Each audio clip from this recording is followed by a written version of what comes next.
This time we'll be talking about Kant's second formulation of the categorical imperative. And this time I'll be drawing on a short paper by Onora O'Neill, which I have made available in the link to this presentation. Kant famously gave several different formulations of his categorical imperative, and he maintained that all of these formulations, these distinct formulations, were equivalent to one another. Scholars have since disputed whether that's in fact the case, and they've given arguments that the formulations are in fact not equivalent. But we're going to be focusing on just one of those formulations, the so-called second formulation. Here's how Kant states the formulation himself. He says, "Act in such a way that you always treat humanity, whether in your own person or in the person of any other, never simply as a means, but always at the same time as an end." This statement of the principle seems to require two things of us. First, don't treat others or oneself merely as means. And second, treat others and oneself at the same time as ends. In order to understand these two requirements, we need to say a little something about means and ends. So an end, or ends, are just the things for the sake of which we do stuff. Right? So right now, my end, or my goal, you might say, is your learning about the second formulation. And I do a number of things for the sake of that goal. Right. So, for example, one of my means, one of the things that I'm doing to help me accomplish that end is to make this audio recording. Right. So my end is your learning, and one of my means is producing this audio recording in order to accomplish that end. As another example, consider running. So I get up every morning and run a couple of miles, and I do that because it's a means to my health, right? It's a way to maintain good cardiovascular health. So running is the means, and health is the end. But sometimes means can also be ends. So for example, in the case of running, I really like running, so it's also an end. It's something for the sake of which I do other stuff. So I buy running shoes, and running pants and stuff like that for the sake of accomplishing this end of mine of running. But running in turn is also a means to some further end, health. Some means are just means, right? They're things that we just do or use just because we want something else. So money, for example, for me, that's just a means. I don't care so much about having money for its own sake. I'm only interested in money because of the stuff that it can do, namely how it can help me accomplish some of my other ends, like buying groceries, right? I buy groceries with money. I'm using money as a means to obtain my groceries, and the groceries I want in order that I can eat some healthy foods and stay healthy.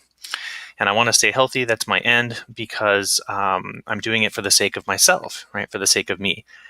So in this case, I am the ultimate end, right? My well-being is the ultimate end. And obtaining fresh groceries, fresh vegetables, and fruits, that's a means to get that end. And a means to get that means is getting some money, right? So some of our means are ends, and some of our means are also in support of further ends. Now, sometimes we use other people as means, right? And Kant is not telling us that we are never allowed to do that, right? So, for example, all of you right now who are listening to this recording are using me as a means, right? So you're using me and my labor as a means to get a particular end that you have, probably the end of understanding Kant's moral theory, right? I'm also using you as a means, right? Your tuition dollars go to pay my salary, so I'm using you as a means in order to obtain my salary, which I then use to obtain other stuff like groceries. What Kant says you can't do is to use another person or yourself merely as a means, right? And let's unpack what that amounts to. So we'll say that a person A uses another person B as a mere means when A involves B in a course of action to which B cannot give fully informed and voluntary rational consent, right? So I use you as a mere means when I involve you in some kind of plan that you can't consent to. And we'll look at some examples of that to illustrate the principle. So here are some examples of cases in which one person uses another person as a mere means. So suppose that I want to get you to do something in accordance with some plan that I have, but I don't think that you will be willing to do it. So I decide to overcome your will by brute force. So suppose that I want the room to myself and you're in here reading a book and I want you to leave. But rather than try to give you a compelling reason for leaving, I just pick you up and toss you out. Right? So this would be a case in which I use you as a mere means to get what I want. What I want is the room all to myself, and I employ you as though you were a mere instrument in order to accomplish that end. In a sense, I'm treating you as though you were a mere piece of furniture, right? A non-rational creature. I bypass your rationality by refusing to give you reasons and instead just picking you up and bodily throwing you out of the room. This would be a wrong way to treat you because you're not a piece of furniture. You're a human being who's capable of appreciating reasons.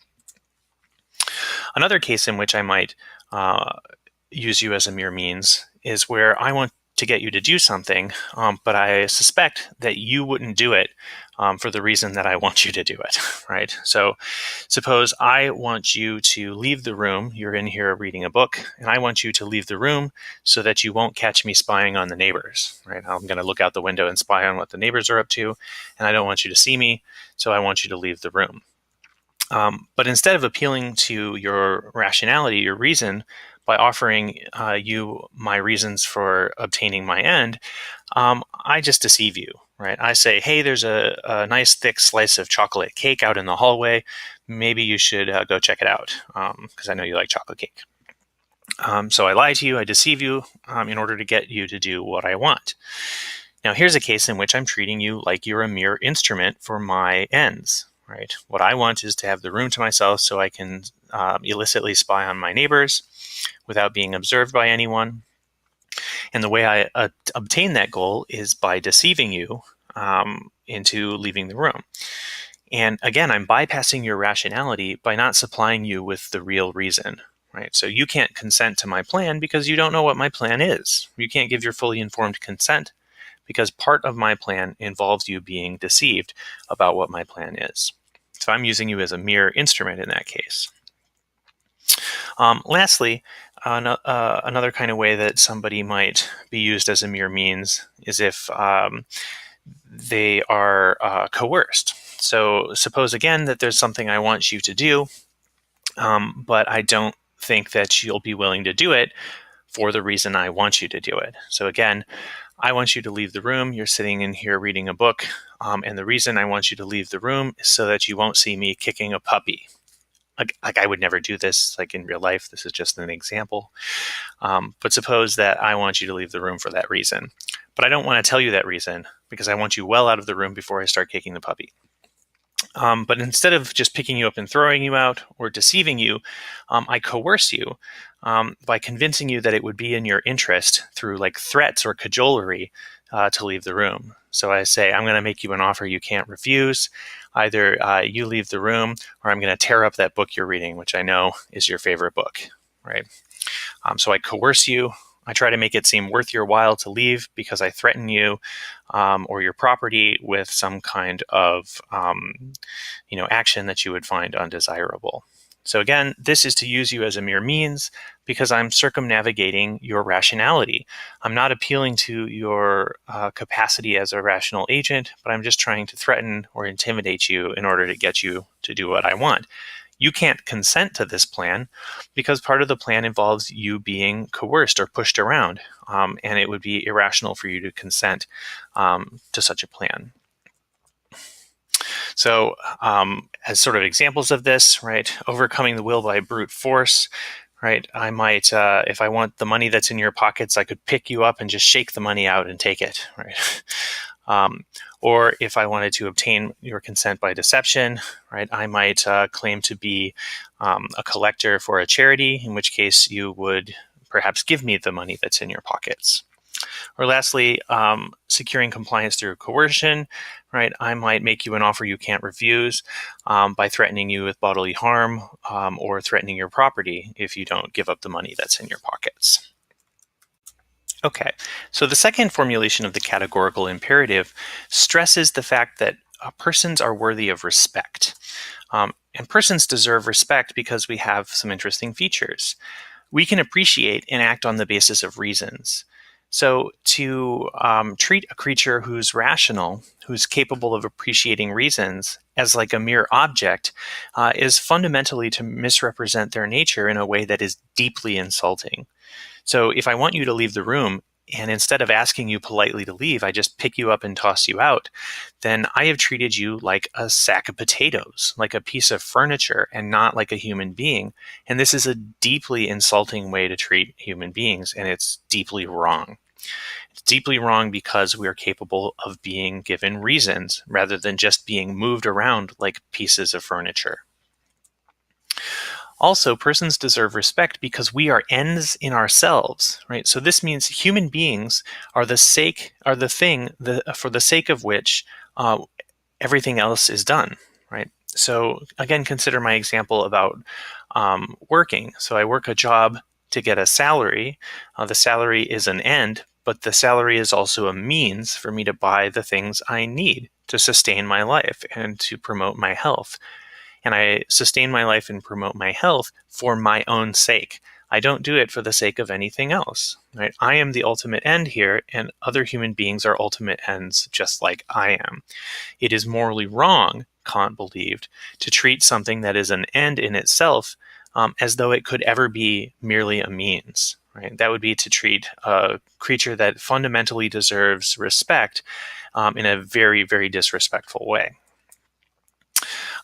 So it's wrong to treat us, human beings, persons, as mere means because we are the things for the sake of which other things are worth pursuing. Right? If you treat a human being or a person as a mere means, you are representing a fundamental misunderstanding of the structure of values in the universe. Human beings have value, period. They don't have value because of something else. We're intrinsically valuable, and to treat us otherwise is to make a huge mistake. It is wrong also to treat a person as a mere means because persons have autonomy, right? So we can. This means that we can decide whether a reason is good enough for us to act on. Human beings are capable of selecting reasons to act on. And when I bypass your rationality by coercing you or deceiving you, I'm treating you as though you can't pick the reasons that are good enough for you. I'm treating you as though my reasons should be good enough for you rather than your reasons. Rather than tell you what my reasons are and get you to sort of think about them for your own and come to your own autonomous decision, I try to circumvent your rationality, and that's wrong because you have autonomy. Okay, so let's sum up. Here we have Kant's second formulation, and it requires us to respect persons as ends in themselves, right? So you have to treat others as ends in themselves, but also you have to treat yourself that way. You're not allowed to use yourself as a mere instrument any more than you're allowed to use others that way. So this principle applies to the agent who acts as well as those who are affected by her action. And also the second formulation is supposed to be equivalent to the first formulation. And when I gave the first formulation, I kind of sketched why this might be the case. Here's a brief sort of recap of that. According to the second formulation, you're not allowed to treat others or yourself as a mere means. But if you act on a reason that's insufficient for your action, so the first formulation prohibits doing that. But if you act on such a reason, you're treating yourself as though you don't really need reasons for acting. And creatures who don't really need reasons for acting are irrational. Right? So non-human animals, they don't need reasons for acting. They just do what they're inclined to do. And if you act that way, then you're treating your own person as though it were a non-rational agent. And that's a deeply insulting and morally wrong way to treat a person, even if it's just yourself, right, who you're treating that way. So one can kind of begin to see by reflecting on this idea of acting for reasons and being rational and autonomous, how the first formulation can be kind of tied up to the second formulation. Okay, so that's the second formulation of the categorical imperative.